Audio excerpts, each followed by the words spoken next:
Es un grupo muy poderoso, buenas tardes. Mi nombre es Carlos Salgado. Les pido por favor que vaya acá al micro para poder llegar a este foro no tengo la vuelta para bien, ya ha habido la clase de presentación de curso de patología, todavía no. ¿El doctor Luis ha hecho alguna clase? Bueno, nosotros, a nombre del doctor Orlando Vargas y la doctora Carolina Aviles, formamos parte del Centro de Fisiopatología. Le pedimos disculpas porque ha habido a la última hora el ajustes en cuanto a los sílabos. Normalmente nosotros habíamos aplicado el año pasado, pero en este año se ha hecho una serie de reformas con relación a algunos temas. Algún colega más que ha salido y se ha cambiado el tema. Entonces, debido a eso, es que se ha visto postergar la presentación del curso de fisiopatología, que es una de las bases de la medicina, al igual que la semiología. El médico latino, el médico que vaya aquí a otros países, por ejemplo, Estados Unidos o a Europa, a seguir la fisiopatología, a seguir la semiología, y conociendo solamente eso nosotros podemos saber qué tipo de enfermedad tiene el paciente mucho antes de que se haga el diagnóstico.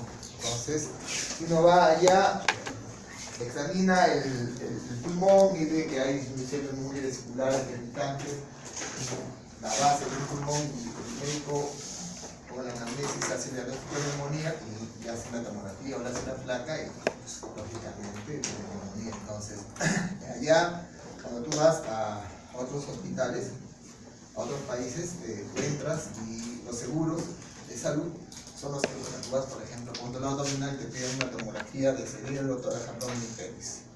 Y vas con un dolor abdominal y sales teniendo, por ejemplo, un cálculo renal. No es por lo que fuiste, ¿no? Entonces, es muy importante este curso. Va a haber algunos temas en donde vamos no es muy, ¿cómo se dice? Muy ligero, muy fácil, pero la mayoría lo van a encontrar en su libro. El libro que ustedes van a utilizar es el deporte, el que utiliza el deporte. Adelante. Entonces, ahí vamos a ver. Bueno, vamos a hablar sobre alteraciones en la regulación de la temperatura. ¿Alguien alguna vez se tomó la temperatura? Entonces, la temperatura, vayan aprendiendo ya. Cuando nosotros, alguien está enfermo y dice tengo fiebre, es un síntoma. Lo que dice el paciente, tengo fiebre. ¿Ya? Y se convierte en signo cuando tú tomas el termómetro, le colocas y evidentemente tiene por ejemplo 39 grados. Entonces se convierte en un signo, ¿no? Porque el paciente subjetivamente puede tener supuestamente temperatura, pero puede ser que esté, por ejemplo, en las mujeres menopáusicas, que esté con los bochornos, y no es una temperatura, sino es una sensación. O lo que pasa a mucha gente cuando está sorprendida y se sonroja, entonces también tiene la sensación de calor. Es un síntoma que hay que corroborarlo con la temperatura. Anteriormente teníamos estos termómetros, no que era difícil de manejar, pero ahora tenemos que es los termómetros digitales, ¿no? Tú le pones, ya no tiene el paciente que está viendo cuánto de temperatura porque está, ¿no? 37,2. Esto es importante, ¿por qué? Porque si tú vas al médico, es muy diferente que tú digas, tengo temperatura o sensación de calor, que no las puedes evidenciar, a diferencia que te digas, me tomo la temperatura y tengo 38,5. Entonces es muy diferente, ¿no? ¿De qué sirve? Entonces, la temperatura del cuerpo resulta de un equilibrio que se da entre la producción y la pérdida de calor, ¿no? Entonces, ¿dónde se produce la temperatura? Se produce en los órganos internos, en el pulmón, en el hígado, ¿no? En muchos tejidos y órganos internos. Allí se produce la temperatura, es conocido como termogénesis, y del equilibrio también de las pérdidas que se dan a través de la piel, a través de la respiración. Entonces sale la temperatura. Entonces, esta temperatura es regulada por una serie de mecanismos a nivel del sistema nervioso autónomo, a nivel endocrino, y tiene un centro a nivel del hipotálamo, en la región preóptica del hipotálamo anterior. Al igual que otras mecanismos están mediadas por citocinas y por receptores tipo TOL, la que sigue. Entonces un corte vegetal del cerebro. Entonces acá tienes el hipotálamo anterior y el núcleo preóptico, donde está el centro de la temperatura. Hay muchos pacientes que tienen alteraciones neurológicas, nacen con alteraciones neurológicas cerebrales, por ejemplo niños. Entonces el único síntoma que van a tener es convulsiones y temperaturas que sobrepasan los 41 grados. Cuando ya sobrepasa los 41 grados ya se altera el control de este mecanismo a nivel del hipotálamo, ¿no? Entonces quiere decir que hay un daño a nivel central, cerebral, que sí. Entonces, el hombre puede estar capacitado para vivir, si se cuida, a temperaturas extremas. Por ejemplo, si está en un ambiente líquido menos de 50 grados, tiene que estar lógicamente en un ambiente donde haya calefacción, que esté bien enchompado, y puede vivir a menos 50 grados y a más 50 grados, lógicamente, ¿no? Pero las células somáticas no lo pueden hacer así, ¿no? Porque no tienen esa capacidad de tener aire acondicionado o abrigaje, ¿no? Entonces, ¿qué sucede con estas células? Si están a menos 0 grados, ¿qué va a pasar? Se va a cristalizar. Y si están a más de 45, ¿qué va a producir? Se va a acumular esas proteínas, ¿no? Entonces, hay que tener en cuenta eso. ¿La que sigue? Entonces, muchos tejidos producen calor, ¿no? Pero hay uno que siempre va a eliminar calor. ¿Cuál es el sistema respiratorio? Por cada respiración que nosotros damos siempre, vamos a eliminar calor, ¿no? Entonces, la temperatura se ha tomado como referencia a la temperatura que tenemos a nivel de la sangre que está ubicada a nivel de la aurícula derecha. Normalmente es 37 grados centígrados más 0.6, ¿no? ¿Y qué sucede cuando sube la temperatura? ¿Qué sucede? ¿Ah? No, sí, pero ¿qué sucede? Tú lo ves a la gente que está más rojita, hay más dilatación, es un mecanismo de defensa que comienza a sudar para que comience a enfriarse, ¿no? Y antes de que suba la temperatura también hay los escalofríos, ¿no? Entonces, cuando la temperatura está baja, lógicamente que hay mecanismos que producen aumento de la temperatura, por ejemplo los escalofríos, ¿no? Entonces, la temperatura se regula a nivel del hipotálamo, ¿no? Y es involuntaria, es autonómica, no hay nada, tú no puedes regular la temperatura, no hay nada, ¿no? Entonces, al igual que otros sistemas, la temperatura tiene un ciclo circadiano. ¿Qué quiere decir un ciclo circadiano? Que cuando empieza la mañana, la temperatura va a estar baja, y a medida que va aumentando, alrededor de las 6 de la tarde a 10 de la noche, va a subir de 0.5 a 1 grados, ¿no? Entonces, ese es el ciclo circadiano de la temperatura. También hay que tener en cuenta de que hay algunos cambios, por ejemplo, lo que se da, por ejemplo, en el caso de la mujer, después de la ovulación, va a haber un aumento de 0.5 a 1 grado centígrado post-ovulación. Ese es un método a través del cual mucha gente, mujer, que tiene problemas de concebir, entonces está controlando su temperatura, y justamente más o menos tienen un día, más o menos el día 14, 15, si sube la temperatura 0.5 a 1 a lo que normalmente tenía, dice que está ovulando ese momento en concebir, la que sigue. Este es lo que le decía, ese ciclo circadiano, ¿no?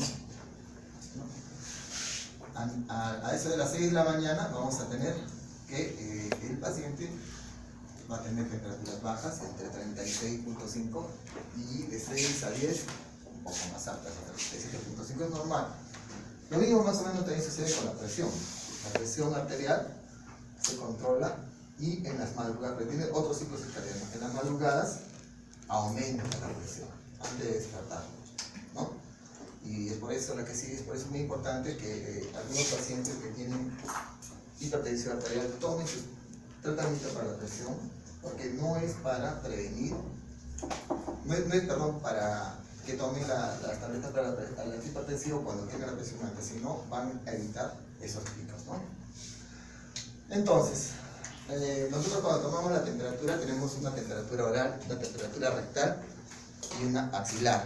Entonces, se toma como referencia esta temperatura, la oral, que es de 37.4. Si tomas axilar, le tienes que aumentar 0.5 para que tengas esta temperatura oral.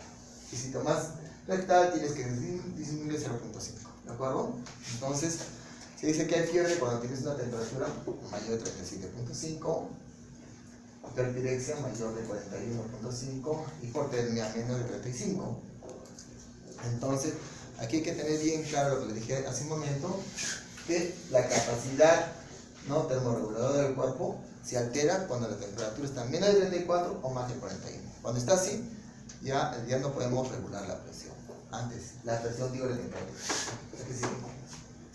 Entonces, ¿cómo se produce la fiebre, no? ¿Qué es lo que sucede? Entonces, esto es muy importante. Entonces, ¿cómo se genera? ¿Cuál es la fisiopatología? Es cuando hay componentes exógenos, ¿no?, que van a entrar en contacto con el sistema inmunológico.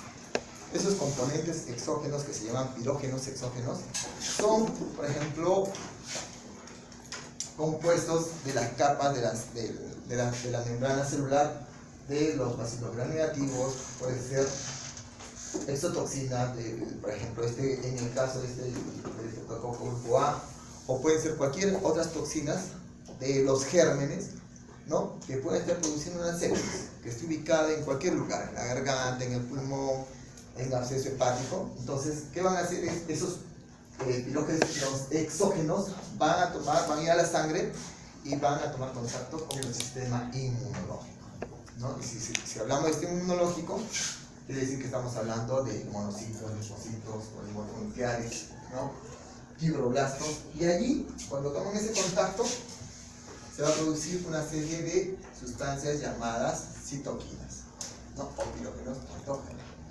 Esta citoquina, la principal, es la interleuquina 1, alfa y beta. De estas, la beta es la más fuerte. El factor de microestimular alfa, el interferón gamma, la interleuquina 6 y la interleuquina 8. Entonces, los pirógenos exógenos, ¿no?, toman en contacto con el sistema inmunológico y se va a producir estas interleuquinas que van a sobrepasar la barrera hematoencefálica, ¿no?, y van a tomar contacto con las células del endotelio del órgano vasculoso, ¿no?, que está a nivel del hipotálamo. Y ahí es donde, a través de esta citooxigenasa 2, se van a producir las prostaglandinas. La prostaglandina 2, ¿qué va a hacer? ¿No? Va a hacer que disminuya la actividad de las neuronas ópticas sensibles al calor, excita las neuronas sensibles al frío, estimula la termogénesis de tal manera que se va a producir la temperatura, o sea, la fiebre, ¿no? Entonces, esa es la fisiopatología de la temperatura. ¿La que sigue? ¿Hasta ahí alguna pregunta? Hay algunos mecanismos a través del cual se puede elevar la temperatura. Por ejemplo, cuando hay un aumento del metabolismo basal, ¿no?, por cada 7% de aumento del metabolismo basal se va a incrementar 0.55 grados centígrados, ¿no? También hay algunas hormonas, por ejemplo, como la hormona tiroidea, que hace elevar la temperatura, y eso es característico. ¿Alguien ha tenido contacto con un paciente hipertiroideo? Son pacientes delgados, ¿no?, tienen la piel caliente, sudorosa. ¿Por qué? Porque la hormona tiroidea hace que pierda calor. Y no come demasiado y no sube de peso. Tiene taquicardia, ¿no? Y a veces puede llegar a tener arritmia. Entonces, estos pacientes, esta hormona tiroidea también produce, al igual que la hormona de crecimiento y la testosterona, puede producir aumento de la temperatura. También el metabolismo adicional causado por la estimulación del sistema nervioso simpático también produce esto. ¿Cómo así? El sistema nervioso simpático que produce catecolaminas. Epinefrina, noradrenalina, que hacen estas vasoconstricción, y si hay vasoconstricción, él no puede dilatarse los vasos y la temperatura queda en el cuerpo, no puede salir. ¿De acuerdo? también hay aumento de la temperatura como consecuencia de la digestión, absorción y almacenamiento de los alimentos. ¿A qué sigue? Entonces, hemos visto cómo se forma la temperatura y hay algunos mecanismos a través del cual se puede disminuir la temperatura, ¿no? Por ejemplo, a través de la conducción, radiación, convección y evaporación. ¿A qué sigue? A nivel del cuerpo hay algunas fístulas o comunicaciones arteriovenosas. Sabemos que la sangre arterial tiene bastante temperatura a comparación de la venosa. Entonces, si tenemos mayor cantidad de estas fístulas o comunicaciones arteriovenosas, el paciente va a mezclar la sangre arterial y la venosa y va a hacer un mecanismo a través del cual pueda perder la temperatura.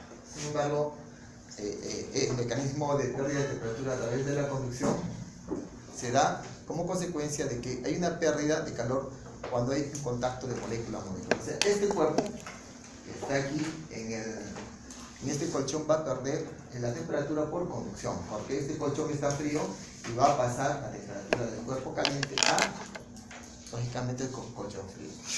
Si este colchón estaría caliente, no podría perder la temperatura por conducción. ¿A qué sigue?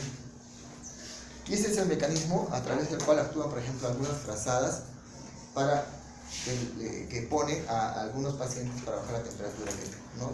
Son frías para que el calor salga por ahí, ¿no? Por contacto de molécula a molécula. La radiación es la transferencia de calor a través del aire o el vacío. Lógicamente, este aire que está alrededor tiene que ser un aire de menor temperatura que está en relación al cuerpo. Por ejemplo, si estamos en verano, estamos en un ambiente cerrado, ¿no? Y tenemos un niñito que está con temperatura y lo obligamos más, no va a tener pérdida de calor por radiación, porque el ambiente está caliente. Lógicamente tenemos que abrir la puerta, las ventanas, que el ambiente esté más baja temperatura con relación al cuerpo para que pierda la temperatura. ¿A qué sigue? Y la convección, normalmente el organismo tiene una capa de aire en todo el cuerpo, capa de aire caliente que es superficial. Entonces, ¿cómo se pierde por convección? Se refiere a la transferencia de calor a través de la circulación de corrientes de aire. Entonces, tú pones un ventilador, ¿no? Va a hacer de que esta capita que está alrededor, ¿no? Es caliente, lógicamente, disminuye la temperatura y así también la del cuerpo. La evaporación, ¿cómo pierde la temperatura? Implica el uso del calor del cuerpo para convertir el agua de la piel en vapor de agua, ¿no? Entonces, sus pérdidas pueden ser por transpiración insensible y sudoración. Si hablamos de transpiración insensible o perspiración sensible, se da cuando el agua se difunde a través de la piel, ¿no? Y no sale de las glándulas sudoríparas. Es una sensación de sudoración, si se puede llamar así, que está en la piel, pero no sale de las glándulas sudoríparas. Y a mayor sequedad del cuerpo, el paciente va a tener mayor pérdida que sigue. Mientras que la sudoración sí se produce a través de las glándulas sudoríparas y es controlada por el sistema nervioso simpático, ¿no? Entonces es importante. ¿Por qué?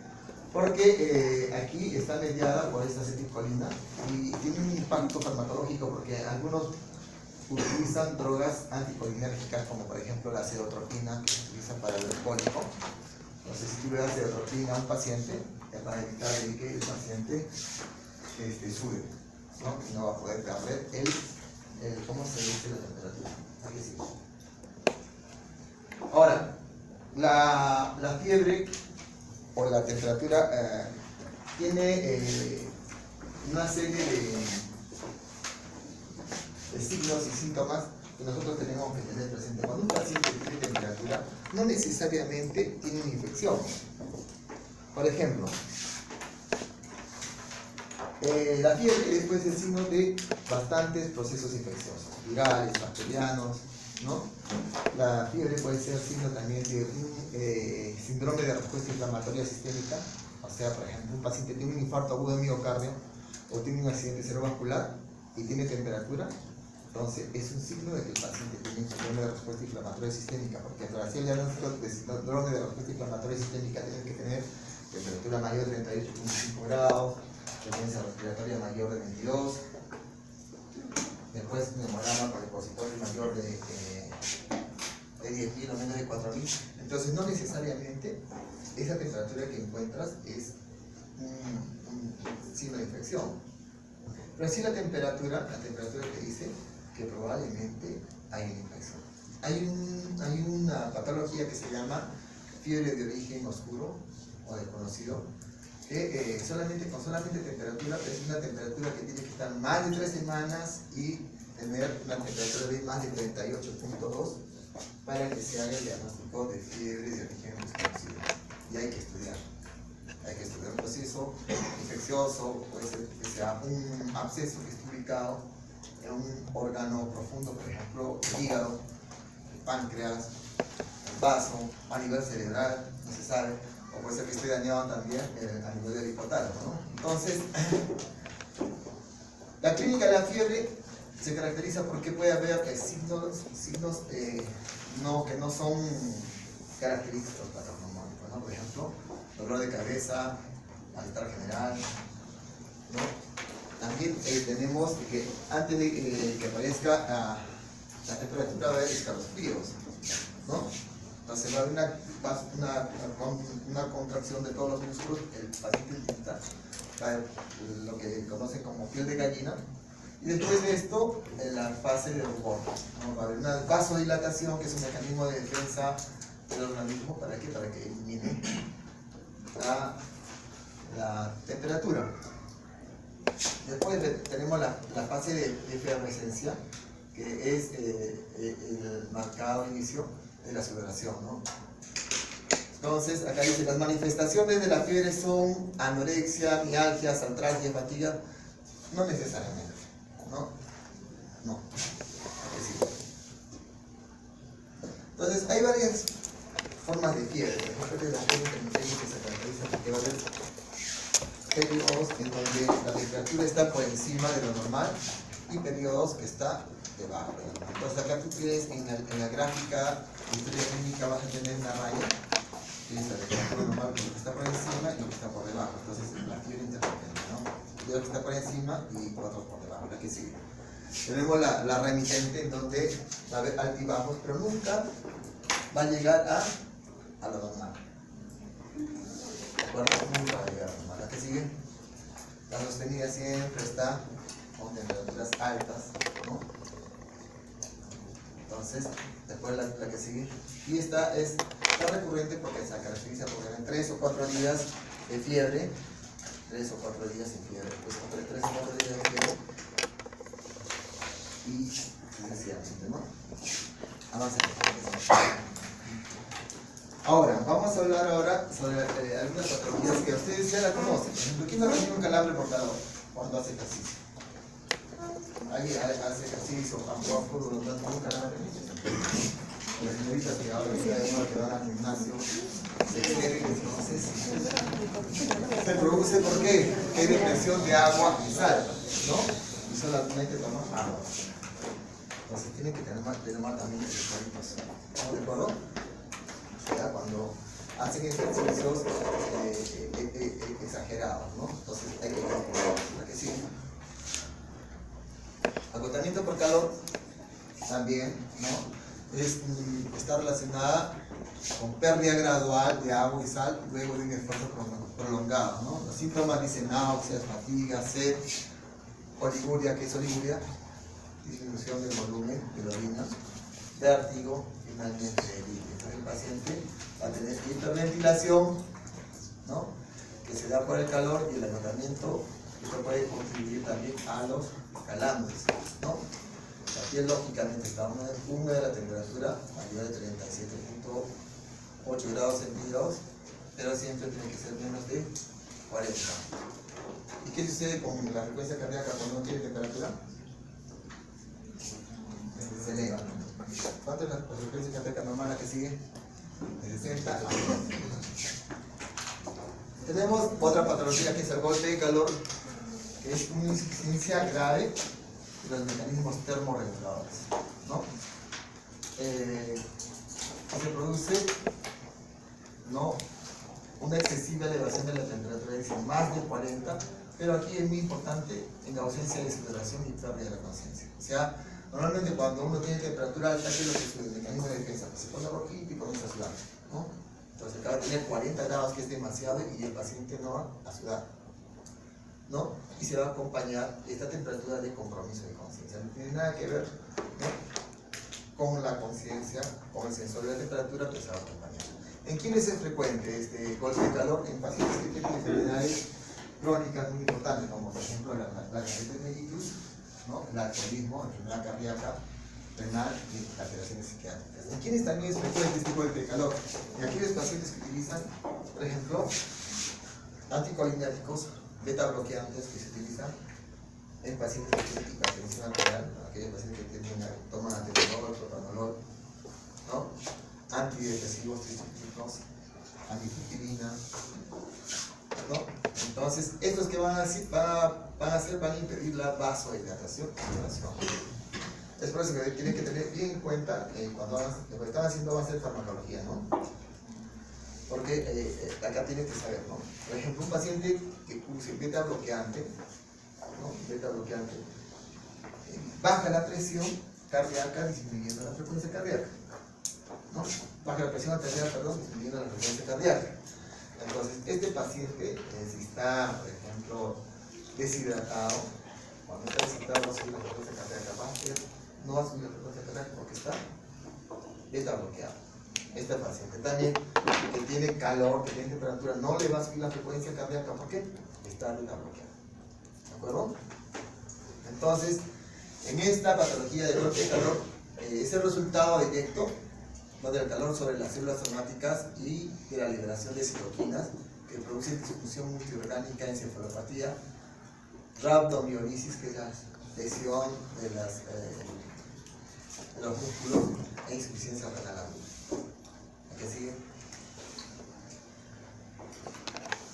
La hipertermia maligna es otra entidad que se caracteriza porque es muy rara, ¿no?, y va a haber rigidez muscular, hipertermia y rhabdomiolisis. La rhabdomiolisis, lesión de los músculos, ¿no?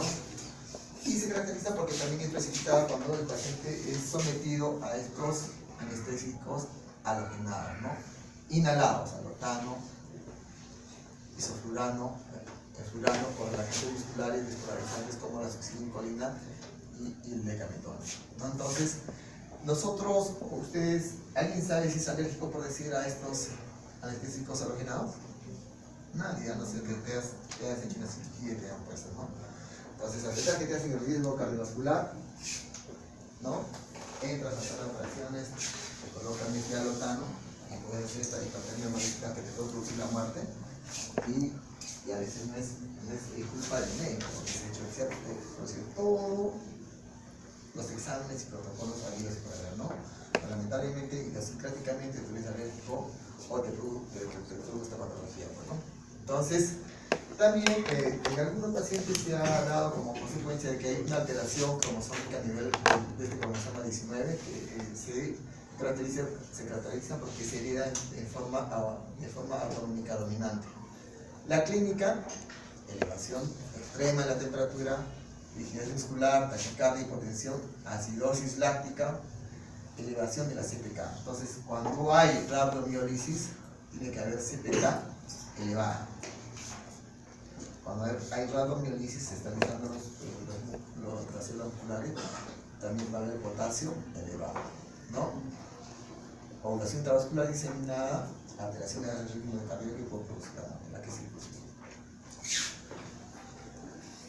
Este es otra, el síndrome neurolésico maligno, es mortal y es idiosincrático, o sea, depende de cada persona.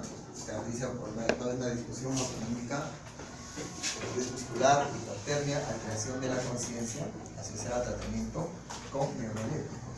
Entonces, muchos abuelitos, ustedes a veces utilizan este haloperidol.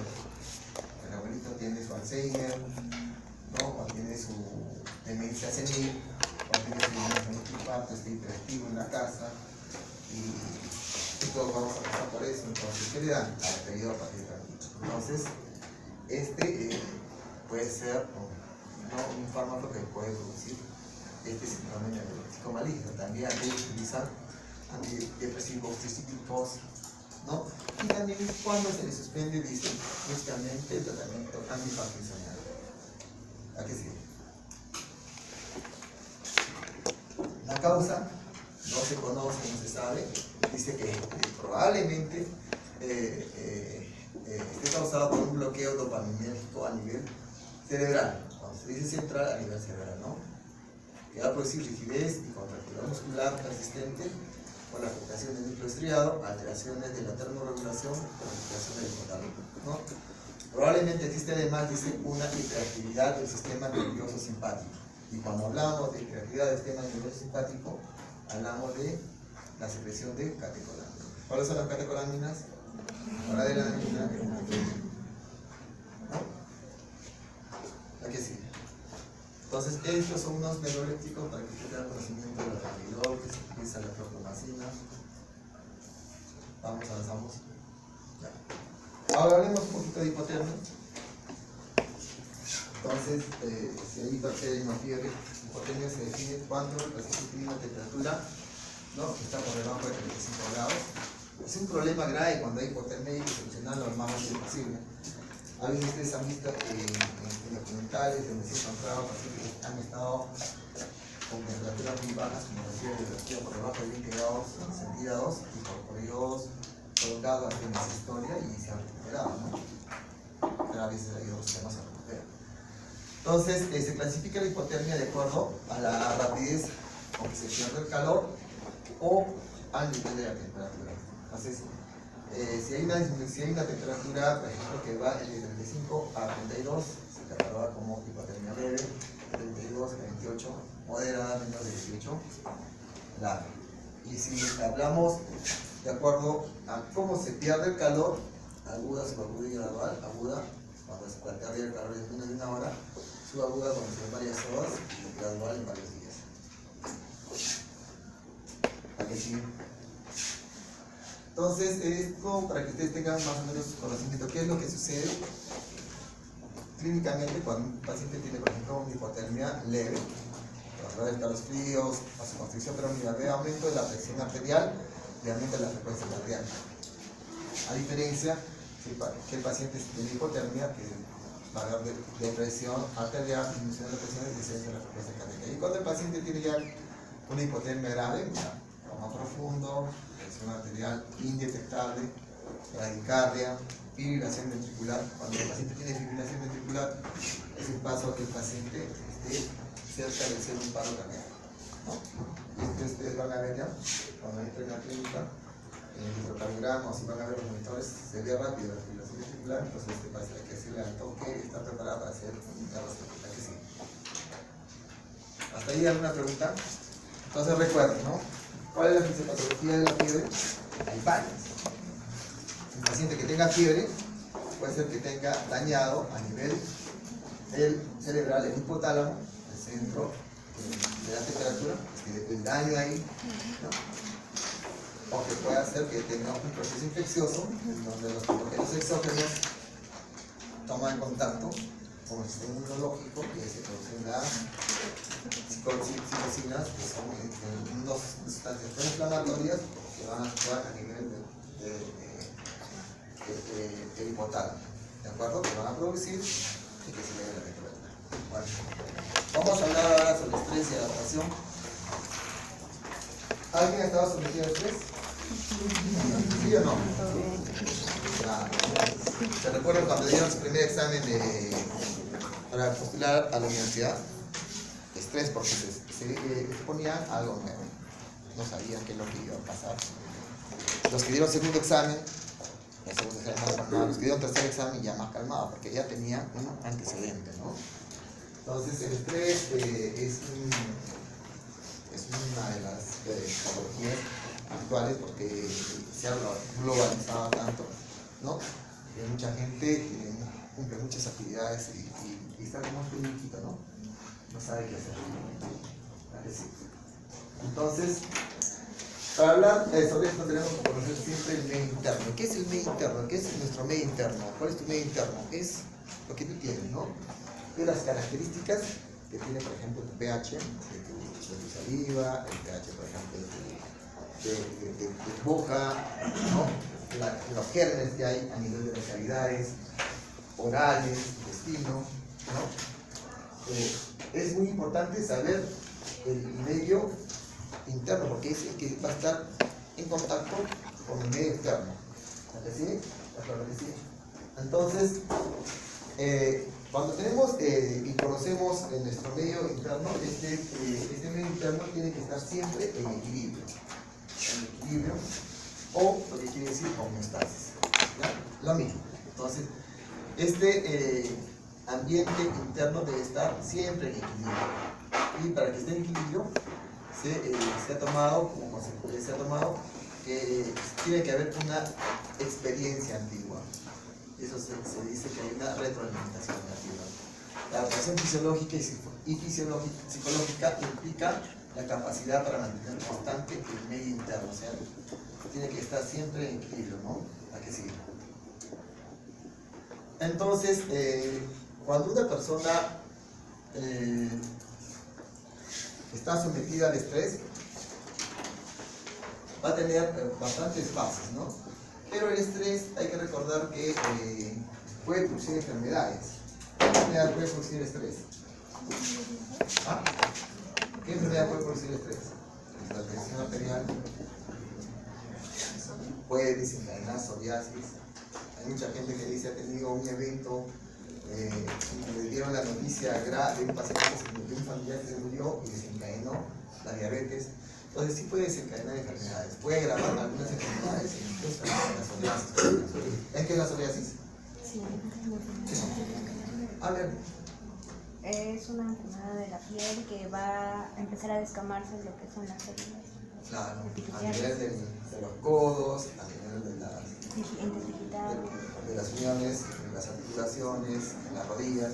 Y ese estrés guarda bastante relación con esa psoriasis, guarda relación con el estrés. Además estresado, igual que la fibromialgia. La fibromialgia es una patología dermatológica que se caracteriza porque generalmente son mujeres, ¿no? Que tiene dolor muscular, dolor de articulaciones que no están acomodadas. Guarda bastante relación con el estado de bienestar de esa paciente, ¿no? Tiene mucho estrés o tiene problemas en casa, ¿no? Por eso dice que el estrés puede exacerbar o producir enfermedades, ¿no? Facilita el desarrollo de conductas como por ejemplo el fumar. Mucha gente fuma por estrés y si fumas, ¿qué va a dar como consecuencia? El COVID, enfermedad pulmonar obstructiva crónica. Vas a comer mucho, vas a tener obesidad, riesgo de diabetes, adicción a drogas, lógicamente. ¿Alguna vez alguien ha visto a los abuelitos que no pueden dormir? Se toman un clonazepam de 2 miligramos. Y así, incluso a veces no pueden dormir, duermen solamente 3 horitas, 4 horitas. Tú nunca cometas el error de tomar clonazepam para dormir. ¿Por qué? Porque estos abuelitos ya pasaron por media, 0.5, 1, 2, hasta 4 le toman miligramos. Si tú tomas 2, vas a dormir profundamente 2 días. ¿Ya? Entonces, adicción a drogas. Adicción a drogas, ¿ya? Es por eso que ya cuando estés haciendo la clínica vas a ver que si un paciente, por ejemplo, un paciente que utiliza psiquiátrico, ¿no? Y va descompensado de la emergencia, que quiere golpear o está excitado psicomotricemente, tú lo quieres sedar, ¿no? Le tienes que colocar una dosis alta de diazepam.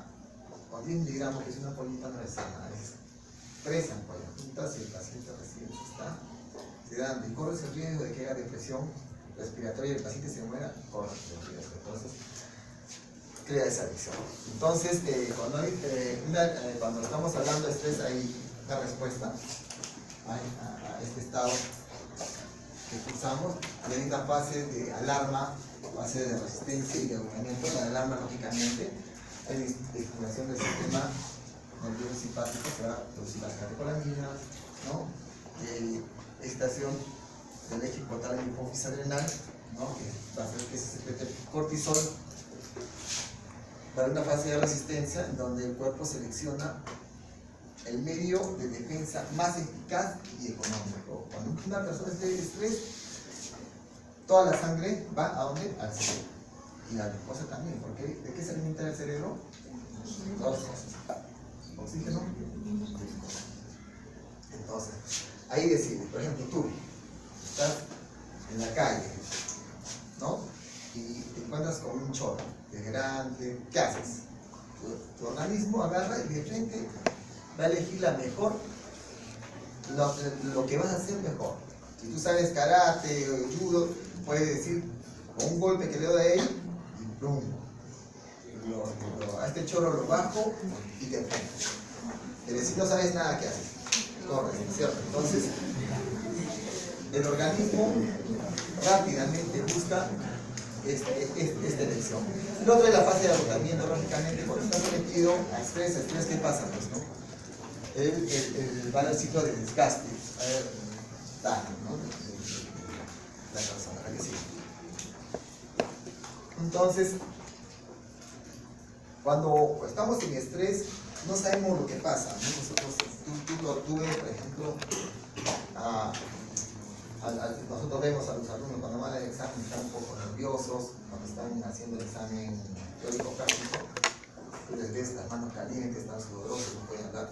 Pero eso se da como consecuencia de que hay una serie de respuestas como vamos a ver a continuación, ¿ya? Pero haciendo una síntesis, un resumen, se moviliza energía, lógicamente, al cerebro. Si vas a correr, a los músculos, ¿no? Se afila desde el punto de vista del enfoque cerebral, ¿no? Hay mayor flujo cerebral porque el cerebro necesita actuar rápidamente para tomar decisiones, mejora la función cardiovascular y respiratoria.